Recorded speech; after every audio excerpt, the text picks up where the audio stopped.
السلام علیکم ورحمۃ اللہ وبرکاتہ۔ آپ لوگوں نے یہ تو سنا ہی ہوگا کہ صدقہ بلاؤں کو ٹالتا ہے، اور یقیناً صدقہ بلاؤں کو ٹالتا ہے۔ جب بھی کوئی مصیبت یا کوئی بیماری ہمیں لگ جاتی ہے تو ہم صدقہ دیتے ہیں۔ اللہ تعالیٰ نے صدقے کے بے شمار فائدے رکھے ہیں۔ جہاں صدقہ بلاؤں کو ٹالتا ہے وہیں صدقہ کاروبار بھی چلاتا ہے۔ کاروبار میں برکت بھی صدقے کے ذریعے آتی ہے۔ اگر آپ کا کاروبار نہیں چل رہا، آپ کاروبار سے پریشان ہیں، بزنس نہیں چل رہا ہے، تو بزنس چل جائے، کاروبار میں برکت ہو جائے، اس نیت سے آپ کچھ نہ کچھ صدقہ کریں۔ چاہیں تو آپ ایک گلک بنا لیں، ایک باکس بنا لیں، اس میں روزانہ کچھ روپے ڈالیں آپ، اور مہینے میں وہ روپے نکال کر کسی غریب کو دے دیں، کسی کا علاج کرا دیں، کسی کی مدد کر دیں۔ یا آپ ایسا بھی کر سکتے ہیں کہ روزانہ کچھ روپے، 5 روپے، 10 روپے، 20 روپے اپنی حیثیت کے مطابق روزانہ کسی غریب ضرورت مند کو دے دیں۔ اس سے کاروبار میں برکت ہوگی۔ میں آپ کو ایک واقعہ ایسا سنانے جا رہا ہوں حضرت علی رضی اللہ تعالیٰ عنہ کا، جس سے آپ کو صدقے سے کاروبار میں کتنی برکت ہوتی ہے اس کا اندازہ ہوگا۔ ایک مرتبہ حضرت علی رضی اللہ تعالیٰ عنہ تشریف فرما تھے۔ ایک سائل مانگنے والا حضرت علی رضی اللہ تعالیٰ عنہ کے پاس آیا اور کہنے لگا کہ اے حضرت، مجھے کچھ دے دیجئے، مجھے ضرورت ہے، میں محتاج ہوں، ضرورت مند ہوں۔ تو حضرت علی رضی اللہ تعالیٰ عنہ نے اپنے بیٹے کو گھر بھیجا کہ جاؤ امی سے پیسے لے آؤ، وہ جو میں نے پیسے رکھوائے تھے ان پیسوں میں سے 1 درہم لے آؤ۔ تو حضرت علی رضی اللہ تعالیٰ عنہ کے بیٹے گھر گئے، حضرت فاطمہ رضی اللہ تعالیٰ عنہ سے کہا کہ امی جان، ابا جان 1 درہم منگا رہے ہیں۔ تو حضرت فاطمہ رضی اللہ تعالیٰ عنہ نے کہا کہ وہ پیسے تو آٹے کے لیے ابا نے رکھے تھے، ابا سے جا کے کہنا کہ وہ پیسے تو آٹے کے لیے تھے۔ تو حضرت حسن یا غالباً حضرت حسین رضی اللہ تعالیٰ عنہ واپس آئے اور حضرت علی رضی اللہ تعالیٰ عنہ سے آ کر کہا کہ ابا جان، وہ پیسے تو آٹے کے لیے رکھے تھے۔ تو حضرت علی رضی اللہ تعالیٰ عنہ نے کہا کہ جاؤ اور 6 کے 6 درہم لے آؤ۔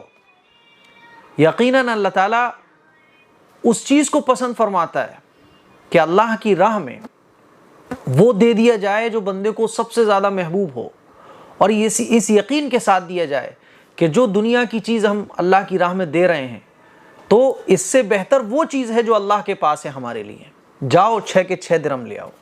حضرت فاطمہ رضی اللہ تعالیٰ عنہ یاد دلا رہی تھیں، یا جیسے ہوتا نا یاد دہانی کے طور پر، وہی وہ 6 روپے تو آپ نے اس کے لیے رکھوائے تھے، شاید ایسا نہ ہو کہ بعد میں آپ کو یاد آئے اور پھر آپ کو لگے کہ آپ نے یاد نہیں دلایا، تو یاد دہانی کے طور پر انہوں نے کہا تھا۔ حضرت حسن رضی اللہ تعالیٰ عنہ گھر واپس آئے اور کہا کہ امی جان، ابا کہہ رہے ہیں کہ وہ 6 کے 6 درہم دے دو۔ حضرت فاطمہ رضی اللہ تعالیٰ عنہ نے نکال کر 6 کے 6 درہم دے دیے۔ حضرت علی رضی اللہ تعالیٰ عنہ نے وہ 6 درہم سائل کو دے دیے۔ تھوڑا وقت گزرا تھا کہ ایک اونٹ بیچنے والا اونٹ بیچنے کے لیے حضرت علی رضی اللہ تعالیٰ عنہ کے پاس سے گزرا اور کہا کہ حضرت، اونٹ بیچ رہا ہوں، کہ آپ اونٹ لیں گے؟ تو حضرت علی رضی اللہ تعالیٰ عنہ نے کہا کہ کتنے کا ہے؟ کہ 140 درہم کا۔ حضرت علی نے اس اونٹ کو خرید لیا اور کہا کہ دیکھو، اونٹ مجھے دے دو ادھار، ابھی پیسے نہیں ہیں، تھوڑی دیر کے بعد جب میرے پاس پیسے ہو جائیں گے میں تمہیں پیسے دے دوں گا آج کل میں۔ اس نے حضرت علی کو اونٹ دے دیا ادھار۔ حضرت علی اس اونٹ کو لے کر آگے بڑھے بیچنے کے لیے، تو ایک خریدار آ گیا، کہنے لگا حضرت علی، اے حضرت، کیا آپ یہ اونٹ بیچ رہے ہیں؟ تو حضرت علی رضی اللہ تعالیٰ عنہ نے کہا ہاں بیچ رہا ہوں۔ کتنے کا؟ 200 درہم کا۔ تو وہ آدمی کہنے لگا مجھے دے دیجیے آپ یہ 200 درہم، آپ لیجیے۔ حضرت علی نے وہ اونٹ 200 درہم میں اس آدمی کو بیچ دیا۔ شام کو جب جس سے یہ اونٹ حضرت علی نے خریدا تھا وہ آیا کہ حضرت کیا ہوا؟ کچھ حساب بنا کہ لو بھائی، یہ آپ کے 140 درہم۔ اس کو 140 درہم جو قرضے کے تھے وہ اس کو دیے، اور 60 درہم حضرت علی کو بچ گئے۔ حضرت علی رضی اللہ تعالیٰ عنہ وہ 60 درہم لے کے گھر پہ آئے اور حضرت فاطمہ رضی اللہ تعالیٰ عنہ کے ہاتھ پہ رکھے وہ 60 درہم۔ حضرت فاطمہ کہنے لگیں کہ یہ 60 درہم کہاں سے آ گئے؟ تو حضرت علی نے کہا کہ دیکھو، اللہ کا وعدہ ہے کہ جب تم ایک نیکی کرو گے تو میں اس پر 10 گنا اجر عطا فرماؤں گا۔ من جاء بالحسنۃ فلہ 10 امثالھا۔ اور اللہ کا وعدہ سچا ہوتا ہے۔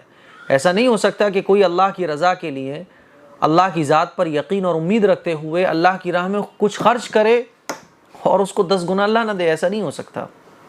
میں نے 6 درہم اللہ کی راہ میں خرچ کیے تھے، اللہ نے مجھے 10 گنا 60 درہم شام کو دلوا دیے۔ تو میرے عزیز بھائیوں، یہ واقعہ سنانے کا مقصد یہ ہے کہ صدقے کے ذریعے بھی کاروبار میں برکت آتی ہے۔ یہ آپ کا کاروبار بہت اچھا رن کر رہا ہے، اب اس سے جو پروفٹ ہو رہی ہے اس میں سے 1%، 2% آپ اللہ کی راہ میں خرچ کریے، مسجدوں میں خرچ کیجئے، مدرسوں میں خرچ کیجئے، غریبوں میں خرچ کیجئے، مریضوں میں خرچ کیجئے، اس سے آپ کے کاروبار میں برکت ہوگی۔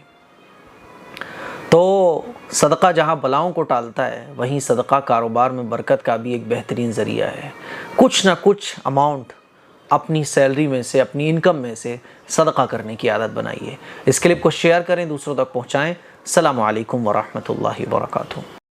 یہ مسجد کا تعمیری کام چل رہا ہے، مسجد حضرت نظام الدین اولیاء رحمۃ اللہ علیہ، مدینہ کالونی، فیروز آباد میں۔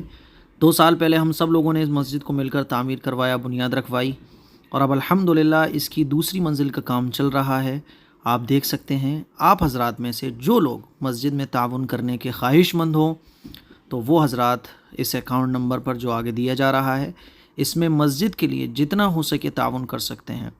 یہ اوپر والی منزل ہے جس کا لینٹر ابھی پڑنا ہے، کام چل رہا ہے۔ نیچے والی منزل جو ہے وہ کمپلیٹ ہو چکی ہے۔ آپ حضرات جتنا ہو سکیں تعاون کریں۔